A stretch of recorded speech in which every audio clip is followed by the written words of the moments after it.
Mechanical stress apply பண்ணுவோம்ல, அந்த stress apply பண்ணுறப்ப நமக்கு வந்து எலக்ட்ரிக்கல் எனர்ஜி வந்து கன்வெர்ட் ஆகும். அது வந்து எலக்ட்ரிக் எனர்ஜி, அதுதான் ஃபீஸோ எலக்ட்ரிக்னா அதுதான்.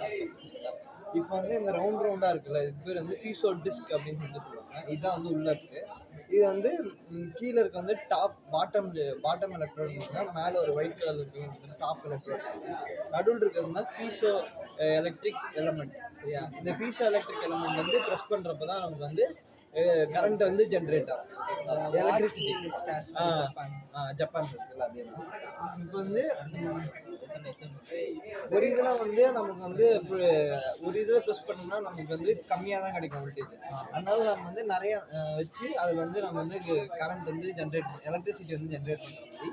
இதில் வந்து ஏன் நான் சீரியஸாக கனெக்ட் பண்ணியிருக்கேன்னா, நமக்கு வந்து வோல்டேஜ் வந்து அதிகமாக வந்து ஆடப் ஆகும். இதே பேரல் இருந்துச்சுன்னா அது அப்படியே கான்ஸ்டன்ட்டாக தான் இருக்கும். சீரியஸாக இருந்துச்சுன்னா நமக்கு வந்து ப்ரெஷர் கொடுக்க வோல்டேஜ் வந்து ஒவ்வொன்றும் சேர்த்து நமக்கு வந்து வோல்டேஜ் வந்து ஆட் ஆகிட்டே வரும். அதனால நான் வந்து இப்படி வச்சுருக்கேன். இது வந்து அக்ரிலிக், இந்த ஷீட் பேர் வந்து அக்ரிலிக் ஷீட்டு. ஏன் வச்சுருக்கேன்னா வந்து டிரான்ஸ்பரண்ட்டாக, இது வந்து எந்த இடத்துல தொட்டாலும் நமக்கு வந்து ஒரு யூனிஃபார்ம் வோல்டேஜ் கிடைக்கும். இப்போ இந்த ஷீட் இல்லாமல் வெறும் வச்சுன்னா வந்து வெறும் இந்த எலக்ட்ரோவில் மட்டும்தான் டச் இருக்காது. கிளாஸ் மாதிரி சும்மா வெறும் எலக்ட்ரோவில் மட்டும்தான் டச் பண்ணுற மாதிரி இருக்கும்.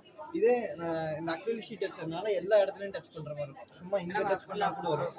யூனிஃபார்மாக நமக்கு வந்து வோல்டேஜ் கிடைக்கும். அதுக்காக இதை வச்சுருக்கோம். இப்போ வந்து பார்த்தீங்கன்னா டெமோக்காக நான் இப்போ வந்து ஆனோடும் கேத்தோடும் வந்து பாசிட்டிவ் நெகட்டிவ் வந்து மல்டிமீட்டர் வந்து கனெக்ட் பண்ணிட்டேன்.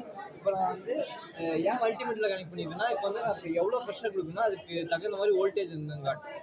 அதனால் நான் வந்து அழுத்துறப்போ உங்களுக்கு வந்து தெரியுது எவ்வளோ வோல்டேஜ் காட்டுது. அதனால் நீங்கள் இப்படி அழுத்தி பார்க்குறப்ப பார்த்தீங்கன்னா வோல்டேஜ் வந்து தெரியாது. நல்லா விட்டு எடுக்கும். ஒரே கான்ஸ்டன்ட் ப்ரெஷர் கொடுத்தா கரண்ட் வராது. விட்டு அழுத்தாங்கன்னா வந்து கரண்ட் வரும். அந்த மாதிரி தான் இருக்குது. வோல்டேஜ் வந்து வேறு என்ன